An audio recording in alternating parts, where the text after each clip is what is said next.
अब से 10 साल पहले मैं यहाँ पे आई थी, जब मैं कुछ भी नहीं थी और मेरे पास 1400 रुपये थे। मेरी एक बेटी है 15 साल की, उसकी वजह से लाहौर मतलब आना हुआ। 2.5 साल हुआ था मुझे कि मेरी बेटी से मिलने नहीं दिया जा रहा था। 7-8 साल हो गए बाइक चलाते हुए। मेरे पास ऊबर रजिस्टर्ड थी, तो मेल मेरे साथ बैठते थे, तो मतलब वो कुछ बेहतर थे, कुछ मोस्टली ऐसे होते थे पर्सनल होने की कोशिश करते थे।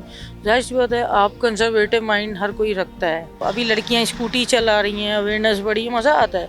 और मैं तो थम दे करके अच्छा वर्क कर रही हूँ। हर बंदा अपने फैमिली को चला रहा है, आपका ज़मीर साफ है, यू कैन डू एवरीथिंग। आप लोगों ने सुना ही होगा और देखा भी होगा, बख्तावर ड्रामा एक आया था हम टीवी के ऊपर, काफ़ी ज़्यादा फेमस हुआ था, जिसके अंदर यमुना जैदी ने जो है एक ऐसी बाहिम्मत खातून का किरदार अदा किया था कि वो अकेले ही अपनी फैमिली को जो है प्रोटेक्ट कर रही थी, उनको चला रही थी मुश्किलात का सामना करने के बावजूद। तो वो मैं आपको बताती चलूँ कि वो करेक्टर जो है इस वक्त हमारे साथ मौजूद है, फ़रहीन इश्तियाक उनका नाम है। और वो जो ड्रामा है वो उन्हीं की कहानी के ऊपर बेस्ड है कि किस तरह इन्होंने अपनी ज़िंदगी की मुश्किलात को साइड पर रख कर जो है किस तरह उन्होंने अब वो दुकान खोली, फिर उसके बाद वो है अब ऊबर राइड भी चला रही हैं, ऊबर बाइक कार दोनों चला रही हैं। बिल्कुल जो है औरत और मर्द का तफरीक किए बगैर जो है वो इस ज़िंदगी में जो है अपना गुजर बसर कर रही हैं इन मुश्किल हालात के अंदर। तो इनसे जानते हैं इन्हीं की कहानी, इन्हीं की ज़ुबानी। कहानी तो बड़ी लंबी है। अब से 10 साल पहले मैं यहाँ पे आई थी, जब मैं कुछ भी नहीं थी और मेरे पास 1400 रुपये थे। और 1400 रुपये में मुझे नौकरी भी करनी थी और तमाम मामलात को सीधा भी करना था। पीपल डजंट नो कि मतलब मैं क्या थी और क्या हूँ। मतलब मेरी एक बेटी है 15 साल की, उसकी वजह से लाहौर मतलब आना हुआ। फिर यहाँ पे मैंने फ़र्स्ट जॉब की डोमिनोज़ में। फिर मेरा 8 साल का तजर्बा है डोमिनोज़ का, KFC का, सबवे का, as a cashier, as a kitchen expert. उसके बाद 8 सालों में मतलब मुझे ये था कि 2.5 साल हुआ था मुझे कि मेरी बेटी से मिलने नहीं दिया जा रहा था। मैं डोमिनोज़ पिज़्ज़ा में थी, तो मुझे था कि जो है ना, मैं बेटी से नहीं मिली, मुझे छुट्टियाँ नहीं मिली। तो मैंने रिज़ाइन देने की कोशिश करी, तो रेजिग्नेशन मुझे नहीं मिला था। तो मुझे वहाँ से मेरे रीजनल ने कहा जॉब भी करो और बेटी से भी मिलो। तो वहाँ से फिर ये था कि मैं बेटी से मिलने गई। तो जब बेटी से मिल के वापस आई हूँ, तो एक होड़क होती है कि मतलब अब वापस जो है ना किसी तरह से दोबारा। तो फिर ये था कि जो है ना वो छोड़ के डोमिनोज़ पे मैंने KFC ज्वाइन कर लिया था कि नज़दीक बेटी मेरी, मैं साल के बाद बेटी को ले आई थी। तो जब 4 साल की मेरी बेटी थी, वो लाहौर आ गई थी। तो फिर मैंने KFC छोड़ के और तमाम मामलात को 8 साल में छोड़ के, तो फिर मैंने यहाँ पे एक छोटी सी खाना पकाना शुरू किया पहले तो हॉस्टल का 4थे मंजिल पे किचन होता था, वहाँ पे मैं खाना पकाती थी। फिर पूरे अनारकली में, लोहारी में और ये तमाम पुरानी अनारकली बाज़ार में खाना सप्लाई करती थी। फिर 4 बजे फ्री होती थी, फिर मैं अपने काउंटर को ले जाके अपने ही हॉस्टल के सामने और न्यू अनारकली में वो समोसे चिप्स रात 2 बजे तक बनाती थी। तो फिर मेरी बेटी को थोड़ा सा बुरा लगता था कि मामा मतलब सबकी ग्रूमिंग अच्छी है और आप काले मतलब कपड़े काले हाथ में। मैंने कहा अल्लाह बेहतर करेगा। तो 3000 रुपये में मैंने एक शॉप ली अनारकली में, अली प्लाजा में।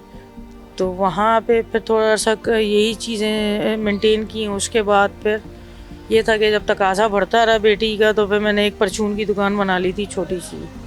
वहाँ सिगरेट, ये जूसेस वगैरह, ड्रिंक्स, बिस्किट, पापड़, ये मतलब सेल आउट करना शुरू किए। वहाँ से छोड़ा, करोना आ गया था। करोना में आकर उन्होंने मुझसे दुकान खाली करवा दी थी, क्योंकि सबके काम फ्लॉप हो गए थे। तो मेरा क्या चलना था मार्केट के हिसाब से, मेरी अर्निंग वगैरह, मेरे सोर्सों के इनकम बनता था, वो छुटाया। उसके बाद मैंने अल्लाह ताला की करनी ये थी कि मुझे मंसूरा बाज़ार में शॉप मिली। कुछ ने कर्ज़े हसना के तौर पे मुझे सपोर्ट किया, कुछ ने सामान के तौर पे किया। मैंने 0 मीटर दुकान बनाई थी। तो कोरोना चल रहा था, तो मतलब शाम 7 बजे के टाइमिंग जो होते थे, वरना पुलिस आ जाती थी। तो एक साहब थे जनाब, अल्लाह उनको हिदायत दे, तो मेरा इंटरव्यू था ARY पे निदा यासिर के प्रोग्राम में। वहाँ से मैं वापस आई हूँ, तो मेरी 2.5 मरले की दुकान थी और मिनी मार्ट था, वो बहुत बड़ा था। तो वो सारा सामान लेकर चला गया था। 3 महीने मैंने नवाकोट के थाने के चक्कर भी लगाए, बहुत धक्के खाए, लेकिन वो कोई इंसाफ नहीं मिला था। फिर मोहब्बतें थी तमाम लोगों की, ब्लाइंड ट्रस्ट था इस लोगों सबका कि जो है ना, उन्होंने फिर मुझे जो है ना खड़ा करने में मतलब मेरा साथ दिया। तो 3 महीने धक्के खाने के बाद चौथे महीने मुझे एक छोटी सी गाड़ी मिली। वो थोड़ी सी मेंटेनेंस उसकी थी, तो ऊबर मैंने उस वक्त स्टार्ट की थी। तो फिर एक अल्लाह ताला ने फ़रिश्ता भेजा, क्योंकि उस गाड़ी में मसाइल बहुत थे, तो उन्होंने मेरी गाड़ी को खुद ही रिप्लेस करवा दिया। फिर माशाल्लाह से फिर वो था कि ऊबर पे मोटरसाइकिल पे भी मिलती है। मतलब जब मेरी पुरानी दुकान थी तब से मैंने जो है ना ऊबर भी चलाती थी और दुकान को भी रन करती थी। तो उसके बाद फिर अल्लाह ताला ने ये दुकान दी, यहाँ से 12 लाख का मुझे लॉस हुआ। उसके बाद फिर अल्लाह ताला ने ये कंपलसेट किया कि मैं यहाँ पे आकर ऊपर मतलब गाड़ी के ऊपर आ गई। अब ये है कि फजर पढ़ के जो है गाड़ी चलाती हूँ, गाड़ी चलाने के बाद किचन पे आ जाती हूँ। अभी तमाम लोग जानते हैं तकरीबन, क्योंकि इंस्टा पे मैं ऑनवर्ड लाइफ आती रहती हूँ, अपडेट्स देती रहती हूँ, ताकि जो है इन टच रहूँ।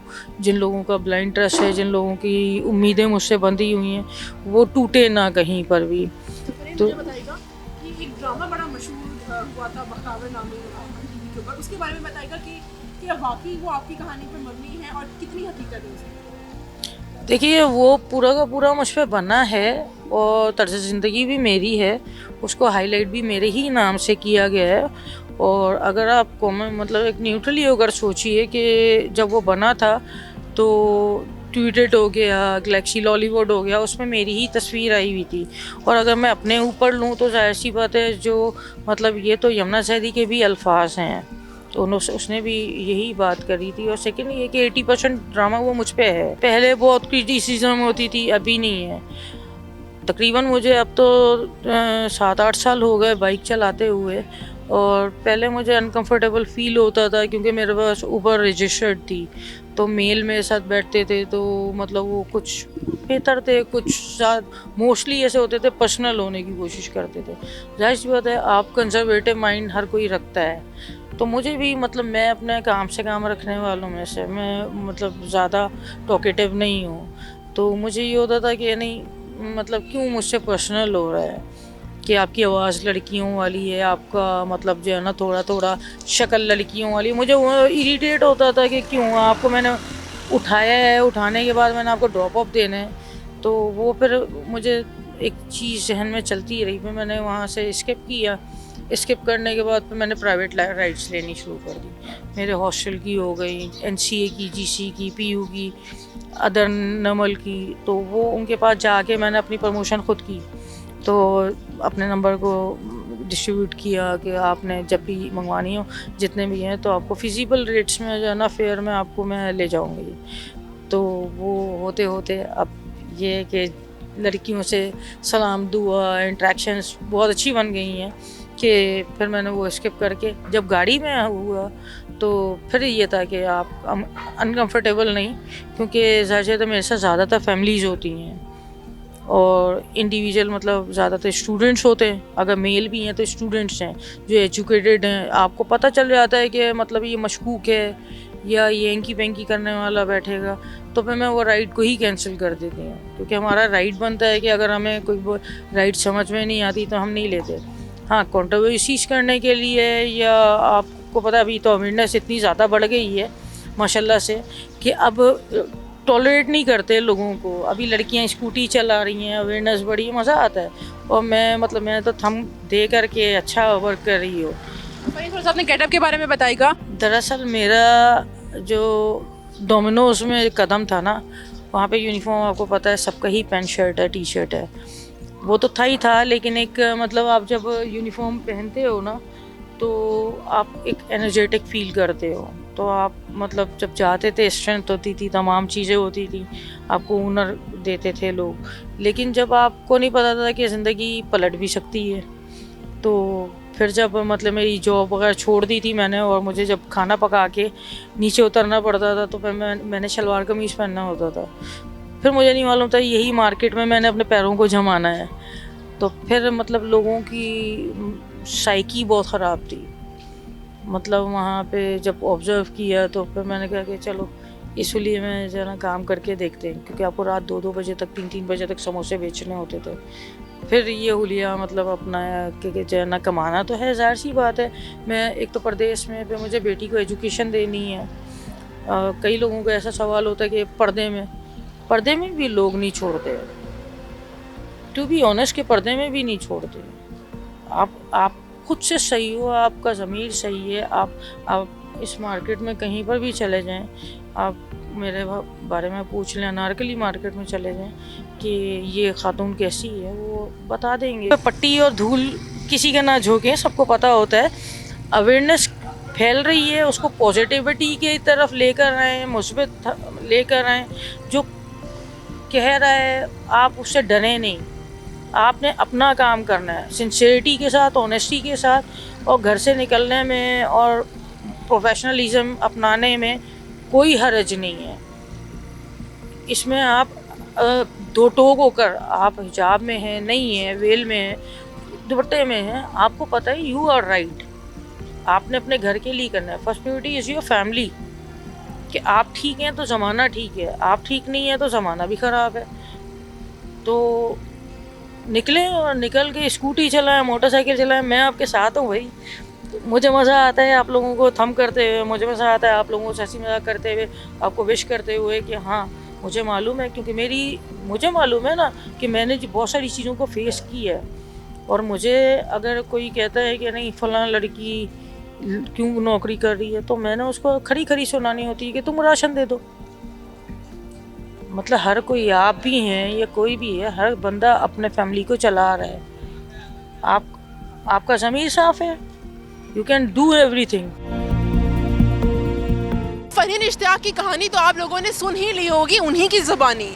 किस तरह हिम्मत और हौसले के साथ वो इस माशरे में रह रही हैं और अपना गुजर बसर कर रही हैं। इसलिए हमें भी बाहैसियत एक कौम, बाहैसियत एक माशरा, उनके लिए ये ज़िंदगी आसान बनानी चाहिए और मुश्किलात नहीं पैदा करनी चाहिए और आसानियाँ पैदा करनी चाहिए, ताकि वो अपनी ज़िंदगी जो है उसका बसर जो है वो सुकून से कर सकें।